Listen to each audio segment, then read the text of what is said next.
আসসালামু আলাইকুম প্রিয় দর্শক দেশে ফিরছেন স্বৈরাচারের সবচাইতে বড় উদাহরণ শেখ হাসিনা। চলতি মাসের ২৬ তারিখ দেশে ফিরছেন শেখ হাসিনা। এ নিয়ে বিস্তারিত থাকছে আজকের ভিডিওটি একটু স্কিপ না করে দেখতে থাকুন পুরো ভিডিওটি। দর্শক, আপনারা নিশ্চয়ই জানেন বিশ্বের নানা প্রান্তের খবর নিয়ে আমি থাকি আপনাদের সাথে।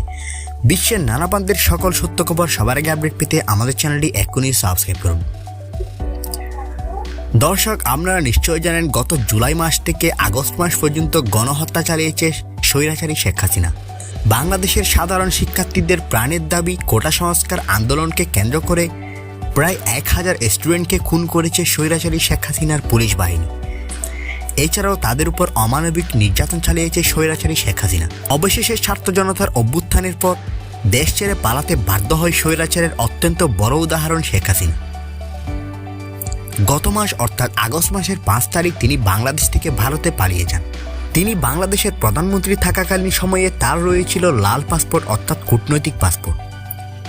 কূটনৈতিক পাসপোর্ট থাকার কারণে তিনি অনায়াসেই ভারতে আশ্রয় পেয়েছিলেন। তবে তার কূটনৈতিক পাসপোর্ট ইতোমধ্যে বাংলাদেশ বাতিল করেছে, যার কারণে তিনি ভারতে থাকার জন্য সময়সীমা পেয়েছিল মাত্র ৪৫ দিন। আর এই ৪৫ দিন শেষ হয়েছে এই মাসের ২০ তারিখে, অর্থাৎ ২ দিন বেশি থেকেছে এখন পর্যন্ত শেখ হাসিনা। তবে এবার ভারত আর রিস্ক নিতে চায় না। ভারত চায় তাদের স্বার্থ বাংলাদেশের সাথে বাণিজ্য রক্ষা করতে, যার কারণে বাংলাদেশের স্বৈরাচারের সবচেয়ে বড় সরকার শেখ হাসিনাকে বাংলাদেশে পাঠিয়ে দেবে, এমনটাই জানিয়েছেন ভারতীয় গণমাধ্যম আনন্দ টিভি। চলতি মাসের ২৬ তারিখ অর্থাৎ ২৬ তারিখ বাংলাদেশ সময় ভোর ৫টায় বাংলাদেশে এসে পৌঁছবেন স্বৈরাচারের সরকার শেখ হাসিনা।